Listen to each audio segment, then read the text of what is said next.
Hi everyone, and welcome to today's video session. I'm still Thomas, and I'm still one of the superb IELTS teachers here at LangGo Learning System. Students all over Vietnam have been attending online classes due to the outbreak of COVID. So today, I'm going to bring to you some terms regarding online learning to aid you in the IELTS exam. I hope that this vocab will help you to tackle this topic easily in both the speaking and reading tests. Let's begin with the first one, obviously.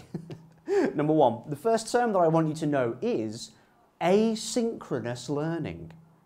This is a type of training where learners don't study simultaneously, but they access online materials at their own schedule and their own pace. We can call this e-learning or web-based learning. For example, nowadays, learners can have a chance to study everywhere using asynchronous learning. Number two, another type of online activity is audio conferencing. When two or more locations are involved in a meeting with an audio connection without seeing the other people. This kind of meeting is implemented through a tool called VoIP, Voice over Internet Protocol.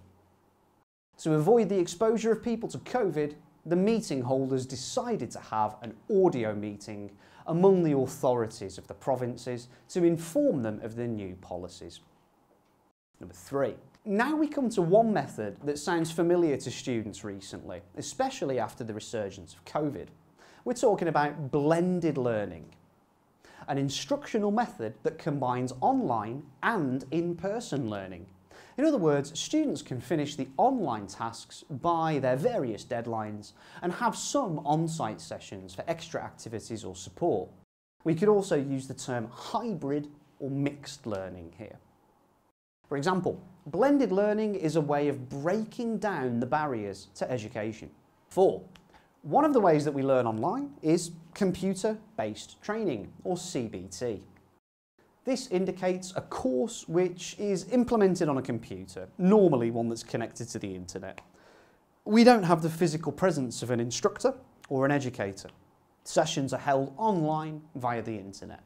So this term is not quite as common anymore because we would just use the term online learning, e-learning or web-based learning instead.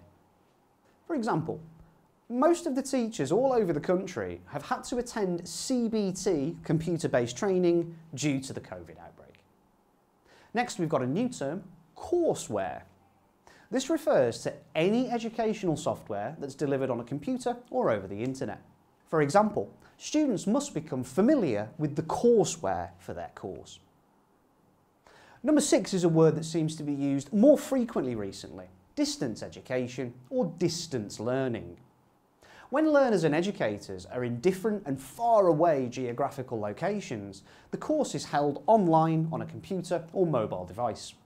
This can happen in a synchronous or an asynchronous environment.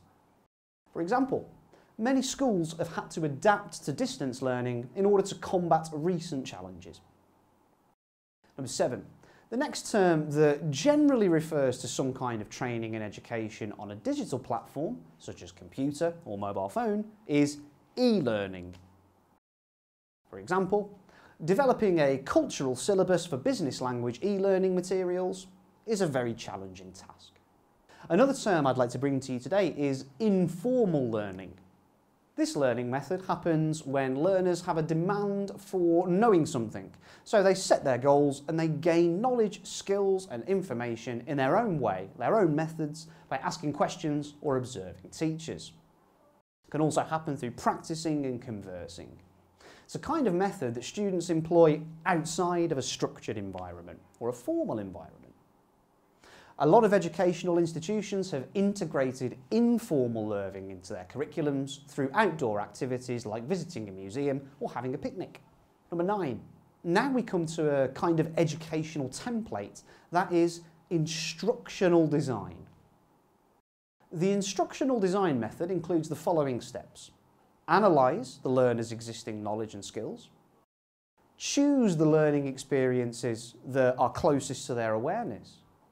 And it's mainly built to develop the skill of learners through the orientation of educators to help them gain skills independently. For example, Instructional designers may use a variety of models to help learners construct their own mental models. Number 10, our last term today is video conferencing. Unlike audio conferencing, this refers to a virtual meeting of a group of people in different locations, but members of the meeting can hear and see each other, and that's the key difference. We are encouraging many people to save taxpayers' money by holding videos and meetings over video conferencing. I really hope that you found this session helpful in preparing you for your IELTS test. If you'd like to sign up for IELTS courses here at LangGo, please click on the link below.